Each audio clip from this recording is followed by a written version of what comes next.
No, this definitely can't be right. Hello, and welcome to Auto Be Careful, the place for car safety, news, and information.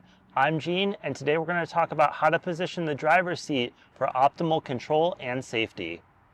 Let's first talk about the driver position guidance from the National Highway Traffic Safety Administration, or NHTSA. The main guidance from the NHTSA is to ensure that the driver is sitting at least 10 inches from the airbag in the steering wheel. This is to ensure that the airbag is effective at reducing injuries. If the driver is sitting too close to the airbag when the airbag deploys, it's more likely to cause injuries than it is to prevent them. The airbag needs space to inflate, and if the driver is sitting too close, the airbag is going to try to take up space that the driver's body is already in. This is either going to cause the airbag to not fully inflate all the way, or much more likely to compress the driver's body, resulting in internal injuries, including broken bones. Additionally, the goal of the airbag is to absorb the impact of the driver's body as the airbag begins to deflate. With this in mind, the driver needs to sit far back enough from the airbag in order to allow the airbag to fully inflate and then begin to deflate as the driver's body comes in contact with it. The NHTSA guidance of sitting at least 10 inches away from the airbag in the steering wheel accomplishes this goal, but it's pretty basic guidance. So let's go into some more details. Another thing to consider beyond the distance from the airbag is the height of the seat. If the seat height is adjustable, it's best to be as low to the ground as possible. For ergonomic reasons, it's ideal to have the driver's hips at the same height as their knees, but as low as the driver can comfortably go is ideal for a few reasons. First, having the driver's body weight closer to the ground lowers the center of gravity for the entire vehicle, making it more stable and easier to control. Plus, the driver's posture is improved by sitting up to see out over the steering wheel.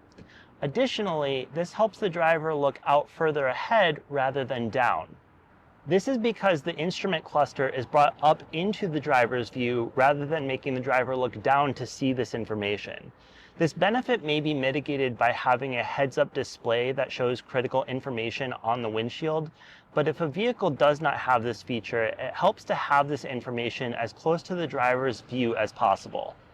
Next, the driver should adjust the backrest. The ideal angle for the backrest is 100 to 110 degrees from the seat bottom. This has several benefits. The first is it prevents the driver from having to crane their neck forward to see out over the steering wheel. Additionally, this helps ensure the driver can reach all the vehicle controls without having to lift their shoulders off the backrest. Plus, it helps make sure the driver's elbows are in a bent position, which is important for reasons I'll get into a little bit later. Additionally, it's important to keep the driver's knees properly supported. There should be a 2-finger gap between the back of the driver's knee and the top of the seat. This helps reduce fatigue in the legs. Some seats will allow you to adjust the length of the seat rest, but most will not, so the backrest may be one of the few ways that a driver can adjust this position. The next thing to keep in mind is the distance between the seat and the pedals. I already covered the risks of sitting too close to the steering wheel, but sitting too far away can cause other issues. If a driver has too much space between them and the pedals, they risk locking their knees while bracing for an impact. Locking the knees prevents any cushioning that can occur from the legs to absorb the impact. More traumatically, it causes all of the impact to be experienced in the hips. The hips don't naturally have a lot of cushion, so they're most likely either going to break or shatter when an impact occurs. With this in mind, the driver should sit close enough to the pedals that when they brace for impact, the knees cannot lock and allow for absorption of the impact through the legs. The ideal angle for the knee is 120 degrees, but this may need to be adjusted depending on the vehicle. After this, the driver should adjust the steering wheel for similar reasons. I already covered adjusting the backrest, so the steering wheel needs to be adjusted to ensure that when the driver braces for impact, the arms don't lock. This is particularly important because not only would this cause all of the energy of the impact to be absorbed by the shoulders, but it would also negate the benefit of having an airbag deploy. A locked arm position prevents the driver's body from moving forward during an impact, and therefore eliminates all of the benefit of an airbag deploying to bring the driver's body to a stop.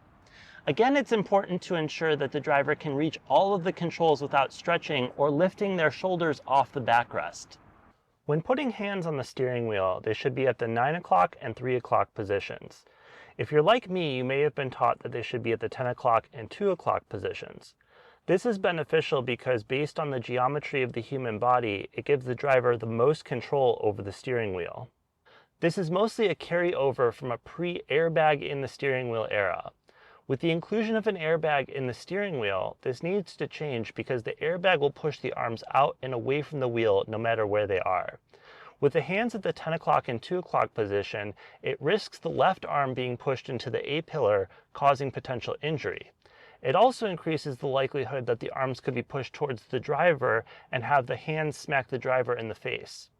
A safer position during airbag deployment is the 8 o'clock and 4 o'clock positions because it reduces the chances of the arms being pushed into dangerous places. Unfortunately, this gives the driver a lot less control over the steering wheel. The best of both worlds is the 9 o'clock and 3 o'clock position, which gives the driver good control over the steering wheel while also reducing the potential risk for injury. Once the hands are at the 9 o'clock and 3 o'clock position, adjust the steering wheel so that the hands are level with the shoulders. It's worth mentioning that when an airbag deploys, it's best not to have the thumbs wrapped around the steering wheel because this adds resistance and could lead to injury. If you're like me, you may have also been taught that the hand-over-hand method is the ideal way of turning the steering wheel. This is no longer recommended. That's because the hand-over-hand method puts the arms directly in front of the driver's face when an airbag is deployed. Instead, it's now recommended to use the push-pull method where the driver loosens and tightens their grip in order to keep the arms at the sides and reduce the possible risk of injury. Next, adjust the headrest so that the driver's head is in the middle of the headrest. The point of the headrest is to ensure the driver's head doesn't snap back too far in the event of a sudden forward movement like a rear-end collision. Once all these adjustments are complete, the driver's in a great position to control the vehicle and take advantage of all the vehicle's safety systems. I will say, in researching this video, I found a better position for myself in my car, and I hope this helps others as well. As always, thanks for watching, I hope you learned something, and remember to like and subscribe.